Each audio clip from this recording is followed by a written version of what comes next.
அண்மை செய்தி.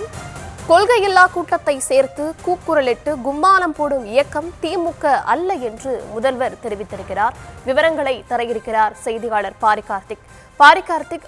முதல்வருடைய இந்த விமர்சனம் தாவேக்காவை மறைமுகமா சாடுற மாதிரி இருக்கு. இது பற்றின உங்களுடைய கருத்து என்ன?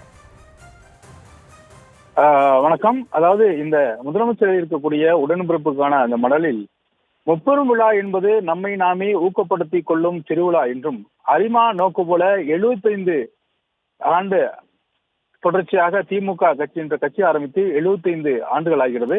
எனவே இந்த 75 ஆண்டை குறிப்பிடும் வகையில் 75 ஆண்டுகளாக கழகத்தின் வரலாற்றை தடத்தை பெருமிதத்துடன் திரும்பி பார்த்து உன்னத லட்சிய பயணத்தை தொய்வின்றி தொடர்வதற்கான பாசறை பழைய எதிரிகள் புதிய எதிரிகள் என எந்த கொம்பனாலும் திராவிட முன்னேற்ற கழகம் எனும் கொள்கை உறுதிமிக்க எஃகு கோட்டையை தொட்டுக்கூட பார்க்க முடியாது என்பது முதலமைச்சர்கள் சொல்லும் பொழுது, பல்வேறு ஏற்கனவே திமுகவுக்கு எதிராக கட்சி ஆரம்பித்தவர்களும் திமுகவை தோற்க வேண்டும் என்று, திமுகவை முழுமாக அரசியல் களத்திலிருந்து வெளியேற்றப்பட வேண்டும் என்று கட்சி ஆரம்பித்தவர்களெல்லாம் காணாமல் போய்விட்டார்கள் என்பதை முதலமைச்சர்கள் சொல்லியிருக்கிறார்.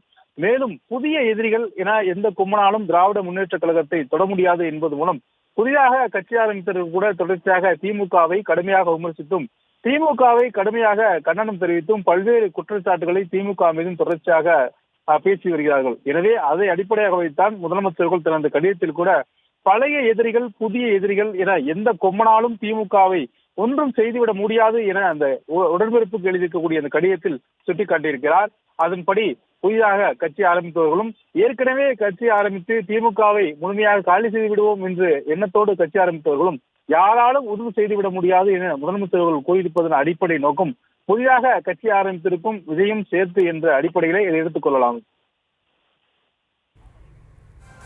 விவரங்களுக்கு நன்றி பாரிகார்த்திக்.